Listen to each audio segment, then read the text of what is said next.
নমস্কার বন্ধুরা, crime scope ডায়েরিজের আরও একটি এপিসোডে আপনাদের সকলকে জানাই স্বাগত। 22শে এপ্রিল 2025 মর্মান্তিক এই অধ্যায় আমরা কেউ ভুলব না। কাশ্মীরের পেহেলগামে জঙ্গি আক্রমণ হয় এবং এই জঙ্গি আক্রমণে 26 জন হিন্দু নিহত হন, যারা প্রত্যেকেই ছিলেন পর্যটক হিন্দু। ভারত সরকার লস্করে তাইবাকে এই জঙ্গি হানার জন্য দায়ী করেছেন। এর পাশাপাশি এই হামলার পরিপ্রেক্ষিতে ভারত সরকার ইন্দাস ওয়াটার চুক্তিটি একতরফা স্থগিত রেখেছে এবং সাথে কাশ্মীরে জলবিদ্যুৎ প্রকল্প দ্রুত গতিতে এগিয়ে নিয়ে চলেছে। ভারতের 244টি জেলায় এই যুদ্ধের মহড়া চলছে, যা 1971 সালের পর সবচেয়ে বড় যুদ্ধের প্রস্তুতি হিসেবে বিবেচিত। ভারতের পক্ষ থেকে পাকিস্তানি কূটনীতিকদের বহিষ্কার করা হয়েছে, ভিসা বাতিল এবং সীমান্ত বন্ধ সহ বিভিন্ন কূটনৈতিক পদক্ষেপ নেওয়া হয়েছে এবং আকাশপথে পাকিস্তানের বিমান চলাচল বন্ধ করে দেওয়া হয়েছে। অন্যদিকে পাকিস্তান অভিযোগ অস্বীকার করে সিমলা চুক্তি স্থগিত করে দিয়েছে। আবদালি ব্যালিস্টিক ক্ষেপণাস্ত্র পরীক্ষার মাধ্যমে সামরিক প্রস্তুতি প্রদর্শন করেছে পাকিস্তান এবং ভারতের মতন সমস্ত ভারতীয় কূটনীতিকদের বহিষ্কার করে ভিসা স্থগিত এবং বাণিজ্য বন্ধ সহ পাল্টা কূটনৈতিক পদক্ষেপ গ্রহণ করেছে। আকাশপথে ভারতীয় বিমান চলাচল নিষিদ্ধ করেছে পাকিস্তান। এই পরিস্থিতিতে আন্তর্জাতিক প্রক্রিয়ায় জাতিসংঘ নিরাপত্তা পরিষদ উভয় দেশকে সংযম প্রদর্শন এবং বৈঠকে বসার আহ্বান জানিয়েছেন। অপরদিকে মার্কিন যুক্তরাষ্ট্র সরাসরি হস্তক্ষেপ না করলেও তাদের উপস্থিতি ও কূটনৈতিক প্রচেষ্টায় উত্তেজনা বাড়াতে ভূমিকা রেখেছে। বর্তমানে কাশ্মীর সীমান্তে প্রতি রাতেই গুলি বিনিময় চলছে। উভয় দেশই সামরিক প্রস্তুতি বাড়াচ্ছে এবং সরাসরি যুদ্ধের উদ্বেগ বাড়ছে। কাশ্মীর পর্যটন শিল্পে বড় ধস নেমেছে, যা স্থানীয় অর্থনীতিতে নেতিবাচক প্রভাব ফেলেছে। বর্তমানে উপমহাদেশে যুদ্ধের মেঘ জমে গিয়েছে। ভারত পাকিস্তান সীমান্তে চলছে টানা গুলিবর্ষণ, কূটনৈতিক সম্পর্ক ভেঙে পড়েছে আর কাশ্মীরের পরিস্থিতি হয়ে উঠেছে অশান্ত। ভারত এবং পাকিস্তান এই দুটি দেশ পারমাণবিক শক্তিতে এগিয়ে। একটি মাত্র সংঘর্ষই এই দুটি দেশকে ঠেলে দিতে পারে ধ্বংসের মুখে। ভারত সবসময় নিজেকে সংযম রেখেছে, কিন্তু পাকিস্তান বারংবার আতঙ্কবাদী হামলা ভারতের উপরে করে চলেছে। পাকিস্তান যদি নিজে তাদের এই আতঙ্কবাদী সংগঠনগুলোকে ভেঙে গুড়িয়ে না দেয়, তাহলে তার দায়িত্ব অবশ্যই ভারতকে নিতে হবে। কারণ পাকিস্তান সহ গোটা বিশ্ব জানে ভারত আতঙ্কবাদীদের আশ্রয় দেয় না। পেহেলগামের মর্মান্তিক আতঙ্কবাদী হামলার পর ভারত পাল্টা জবাব দিয়েছে, যার নাম দেওয়া হয়েছে অপারেশন সিন্দুর।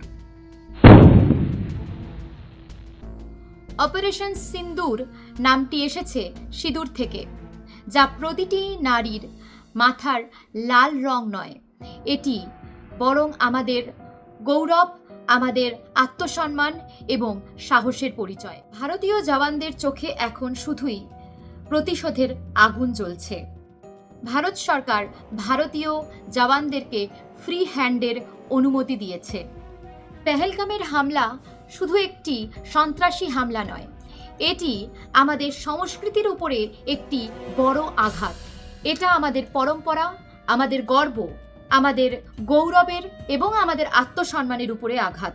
ভারতের সাম্প্রতিক সামরিক অভিযানটি 2025 সালের 6ই মে পাকিস্তান এবং পাকিস্তান অধিকৃত কাশ্মীরে পরিচালিত হয়েছে। এই অভিযানে ভারতীয় সশস্ত্র বাহিনী 9টি আতঙ্কবাদী ঘাঁটিতে হামলা চালায়, যাকে তারা সন্ত্রাসীদের ঘাঁটি বলে চিহ্নিত করেছে।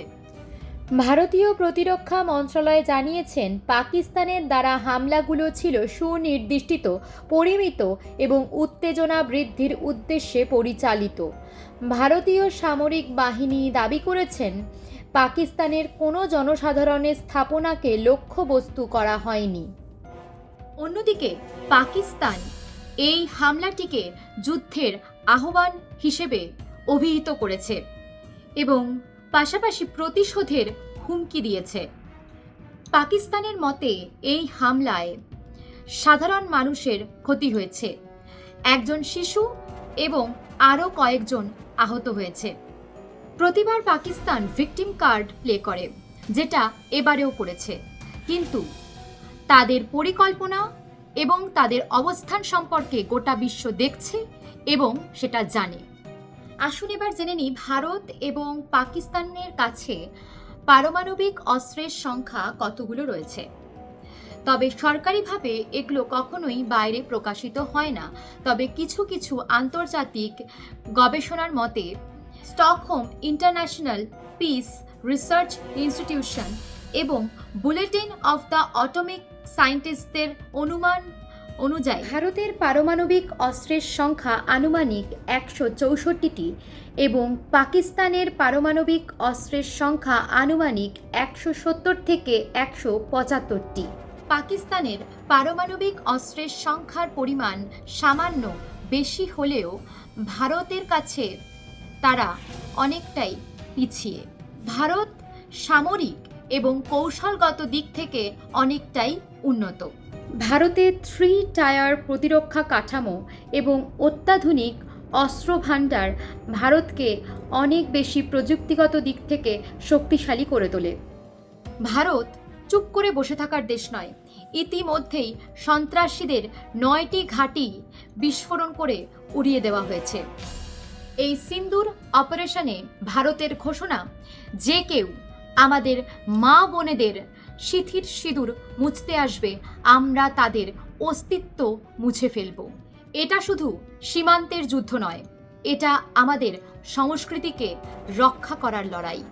এটা হিন্দু, মুসলিম, শিখ, খ্রিস্টান কারুর একার লড়াই নয়, এটা আমাদের সম্মিলিত প্রতিবাদ। আজ প্রতিটি ভারতীয়ের উচিত সেনাবাহিনীদের পাশে দাঁড়ানোর। আমরা হয়তো কেউ সীমান্তে গিয়ে যুদ্ধ করতে পারি না, কিন্তু সত্যি কথা বলতেও আমরা পিছু পা হব না। আমরা সত্যের পথে সোচ্চার হতে পারি, আমরা সত্য কথা বলতে পারি। তাই আজ আমি বলছি, জয় হিন্দ, জয় ভারত। আমাদের সিন্দুর অপারেশনের জন্য ভারত সরকারকে জানাই অনেক অনেক অভিনন্দন। এই অপারেশন সফল হোক, আমি এই কামনাই করি। আসুন এবারে একবার চোখ বুলিয়ে দেখে নেই ভারতের উপরে পাকিস্তান কতবার এই আতঙ্কবাদী হামলা চালিয়েছে।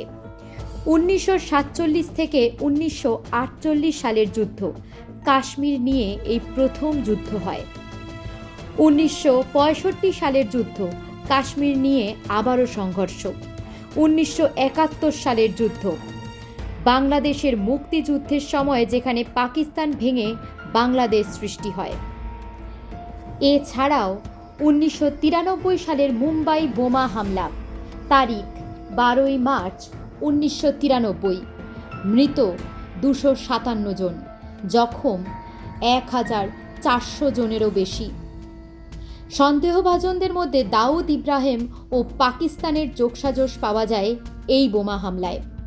1999 সালের কার্গিল যুদ্ধ, পাক সেনা ও জঙ্গিদের অনুপ্রবেশ। পাকিস্তান সেনা ও জঙ্গিরা কার্গিল সেক্টরে অনুপ্রবেশ করার ফলে এই যুদ্ধ হয়। ভারতের প্রতিক্রিয়া ছিল অপারেশন বিজয়। 2001 সালে সাংসদ হামলা, 13 ডিসেম্বর 2001, মৃতের সংখ্যা ছিল 9 জন, 8 জন নিরাপত্তা কর্মী এবং 1 জন গার্ড। হামলাকারী গোষ্ঠী ছিল জয়শ-ই মোহাম্মদ ও লস্করে তৈবা। পরিণতি পেয়েছিল ভারত এবং পাকিস্তানের উত্তেজনা চরমে। 2005 সালের দিল্লি বোমা বিস্ফোরণ, 29 অক্টোবর 2005, মৃতের সংখ্যা ছিল 60 জনেরও বেশি। সন্দেহভাজন পাকিস্তান ভিত্তিক জঙ্গি গোষ্ঠীকেই দায়ী করা হয়। 2006 সালে মুম্বাই লোকাল ট্রেন বিস্ফোরণ। 11 জুলাই 2006। মৃতের সংখ্যা ছিল 209। সন্দেহ লস্করে তৈবা, পাকিস্তান। 2008 সালে মুম্বাই হামলা। তারিখ 26 থেকে 29 নভেম্বর 2008। মৃতের সংখ্যা ছিল 166 জন। আক্রমণকারী 10 জন জঙ্গি পাকিস্তানের লস্করে তৈবা। এই জঙ্গি হামলার পরে বিশ্বব্যাপী নিন্দা, আন্তর্জাতিক সম্পর্ক চরমে পৌঁছে গিয়েছিল। 2016 সালে উরি সেনা ছাউনিতে হামলা। 18 সেপ্টেম্বর 2016। শহীদ হয়েছিল 19 জন ভারতীয় সেনা। জবাব সার্জিক্যাল স্ট্রাইক 29 সেপ্টেম্বর 2016। 2019-এর পুলওয়ামা হামলা। তারিখ 14 ফেব্রুয়ারি 2019। শহীদ হয়েছিল 40-এরও বেশি সিআরপিএফের জওয়ান। হামলাকারী আত্মঘাতী জৈশি মোহাম্মদ জঙ্গি। ভারতের প্রতিক্রিয়া ছিল এয়ার স্ট্রাইক, বালাকোট, পাকিস্তান। 2024 থেকে 2025 সাম্প্রতিক হামলা রাজৌরি, অনন্তনাগ এবং পেহেলগাম। শহীদ এবং আহতদের মধ্যে রয়েছে একাধিক সেনা ও সাধারণ মানুষ। চলমান অপারেশন যেটি চলছে, অপারেশন সিন্দুর, এবং সীমান্তে সেনা মোতায়েন করা হয়েছে। আপনাদেরকে এই পুরো যে ঘটনাটি আমি বললাম, এটি ভারত এবং পাকিস্তানের মধ্যে পাকিস্তান সর্বপ্রথম টেরোরিজম করেছে এবং তার পরিবর্তে ভারত জবাব দিয়েছে। এবারেও তার পরিবর্তন নেই, এবারেও ঠিক তাই ভারত করছে। আপনাদের কি মতামত আপনারা জানাবেন, আপনারা ভারতের সঙ্গে থাকবেন। জয় হিন্দ, জয় ভারত। আজকের মতন এখানেই। পরবর্তী ভিডিও নিয়ে চলে আসবো খুব শীঘ্রই আপনাদের কাছে। ততক্ষণের জন্য সবাই ভালো থাকবেন, সতর্ক থাকবেন। আর হ্যাঁ, এই পুরো ভিডিওটি আপনারা যারা দেখলেন তারা অবশ্যই কমেন্ট বক্সে লিখতে ভুলবেন না আপনাদের এই ভিডিওটি কেমন লাগলো। পরবর্তীতে আপনারা কী ধরনের ভিডিও দেখতে চান সেটিও আমাকে জানাতে পারেন। আর হ্যাঁ, ক্রাইম স্কোপ ডায়েরিজ যারা নতুন দেখছেন তাদের সকলকে বলবো চ্যানেলটিকে সাবস্ক্রাইব করে পাশে থাকবেন এবং বেল আইকনটি ক্লিক করে দেবেন, তাহলে পরবর্তীতে আমার দেওয়া প্রতিটি ভিডিও আপনাদের কাছে নোটিফিকেশনে চলে আসবে। লাইক করতে এবং শেয়ার করতে একদম ভুলবেন না। আর অবশ্যই আমাকে কমেন্ট করে জানাবেন আপনাদের কেমন লাগলো। আপনাদের একটি কমেন্ট আমাকে উৎসাহিত করবে পরবর্তী আরও অনেক এই ধরনের ভিডিও বানানোর জন্য।